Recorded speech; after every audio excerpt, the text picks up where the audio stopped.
Sweden is a very big country in Europe located in the northern areas, also called the Scandinavian areas. And I'm very curious to see which of these countries has the best coaster collection. And in one of my recent videos I got the request, do Sweden next please, from the boy of Mattia8. Well, lucky for you, this video is ready. Now I've been on a mission to collect the best roller coasters in Sweden. And as always, we got a total of 15 roller coasters to go through. So sit back, relax and enjoy this video. And coming in at spot number 15, we got Fireball at Furuvik. And this Fireball roller coaster is a Vekoma family boomerang. This coaster doesn't feature the traditional out and back layout with the airtime hills. Because of the small footprint some parks have, Vekoma has made a twisting layout. This coaster layout mainly goes through sharp turns and a small airtime hill that goes over the station. These turns on this coaster model are quite forceful, and on top of that the stall has a double up element, but in all honesty I prefer the out and back layout that features a lot more airtime hills. So moving on, at spot number 14 we got Insane at Grönerlund, and oh no, we got an Intamin sax spin coaster model. I heard so many bad things about this roller coaster model, but in all honesty Insane at Grönerlund is just decent. This coaster model is a bit rough, and on top of that you have many positive G-forces. In terms of ride comfort, I can compare this roller coaster to the Vekoma boomerangs with the new trains on. The dips and whips on this coaster is so forceful, but on top of that it rattles. I think the best thing about this roller coaster is the awesome view you get, so that's a bit of a plus in my book. And coming in at spot number 13 we got Luna at Liseberg, and I should actually call this park Liseberg, that's how you pronounce it. And speaking of Vekoma family boomerangs, we got another one right here, and this is one of Vekoma's newer family boomerangs. This one features the out and back layout, and the out and back layout with the airtime hills is overall just the better coaster. On the frontboard section of this ride you can actually feel a bit of floater airtime on every airtime hill, so that's awesome. But after the stall the ride is honestly just quite boring, it's too slow. But Luna's location high elevated on a hilltop just makes this experience way better. It just feels like you're way higher up. And coming in at spot number 12 we have Tranan at Skara Sommerland, and I think my awesome pronunciation deserves a like, don't you think so? And have you looked at this coaster? This is so bizarre. This is a one of a kind roller coaster in the whole world. This is a so-called SNS free fly coaster, and people are dangling on each side of this coaster train in small boats. And in all honesty this ride layout is pretty decent. This coaster actually pulls a decent amount of G-force when the train whips upside down and turns. And this Tranan coaster also gets plus points for being a one of a kind coaster experience. But let's see if this coaster model gets built somewhere else. And coming in at spot number 11 we got Wildermusen at Grönerlund, and this is overall a really great Gerslauer bobsled coaster model. Wildermusen has an awesome Gerslauer custom track that dodges in and out of other roller coasters in Grönerlund, so this location is just a dream for roller coaster enthusiasts. And in all honesty Wildermusen is a high tier Gerslauer bobsled coaster. Wildermusen features the traditional Gerslauer bobsled start with very sharp turns, and these are just strong. After that Wildermusen features many small dips and airtime hills combined with sharp turns, so overall a great and lengthy layout with strong laterals and a bit of airtime. And coming in at spot number 10 we got Lisebergbanan at Liseberg, and I'm a bit confused about this roller coaster because Schwarzkopf has originally made this roller coaster, but Sea Rise has also made something about it. I don't really know, man. Lisebergbanan really has an awesome location on the hillside. It dodges in and out of another roller coaster I won't talk about right now. And speaking of coaster layout, let's call this Helix the ride. Lisebergbanan mainly consists of long drawn out helixes with high speed, but in all honesty this coaster is still very fun to ride, so I like it, and the location on the hillside of course adds to the experience. And coming in at spot number 9 we got Lightning at Furuvik, and this really is a quality family roller coaster made by Vekoma. Lightning is a family launch roller coaster by Vekoma that features a very twisty layout combining many airtime hills and twists and turns, of course.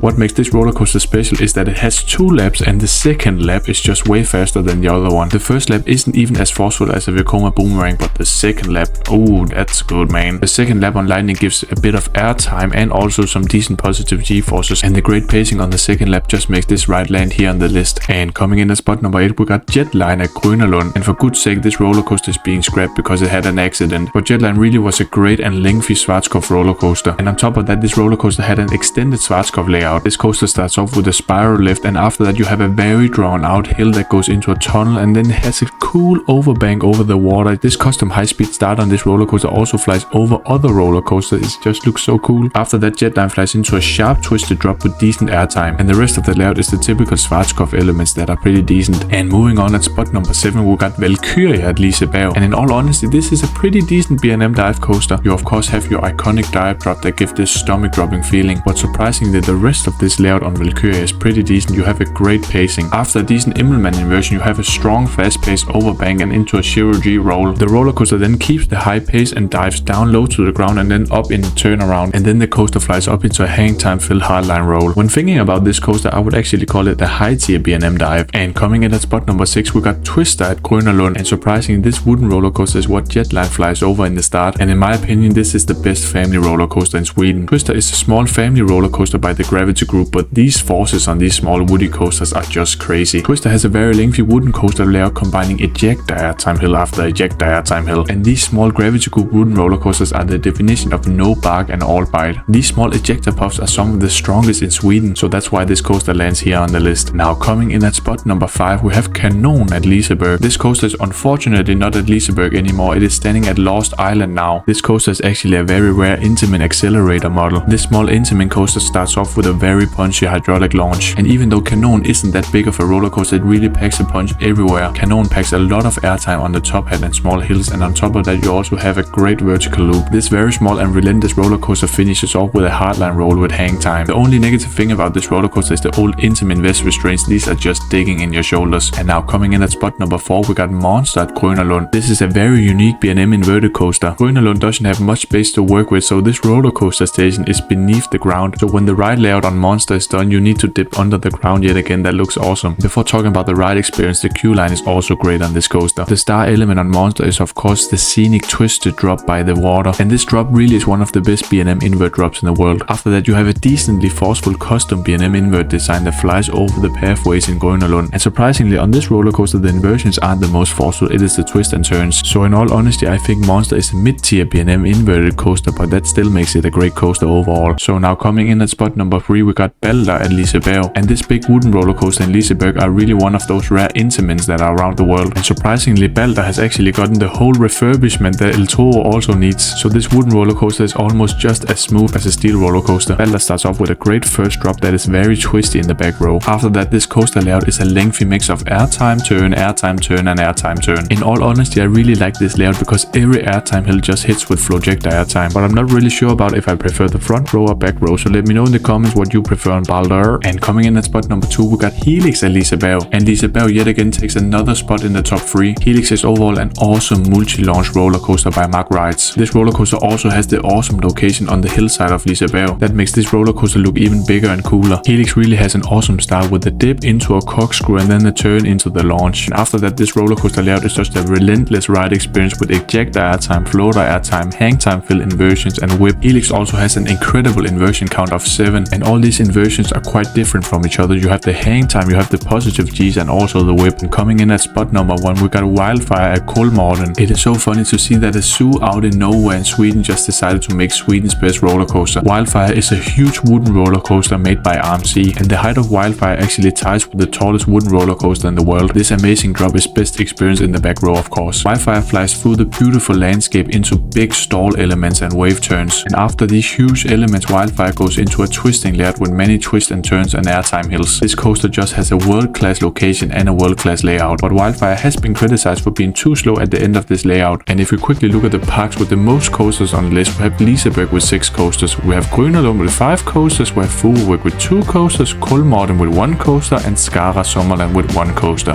And now you finally made it to the end of this video. Did you like it? Did you hate it? Have I missed some roller coasters? Let me know your thoughts in the comments below please. And if you really loved this video, please give it a like or maybe consider subscribing to my channel. And at the end of the day I'm always gonna say bye bye.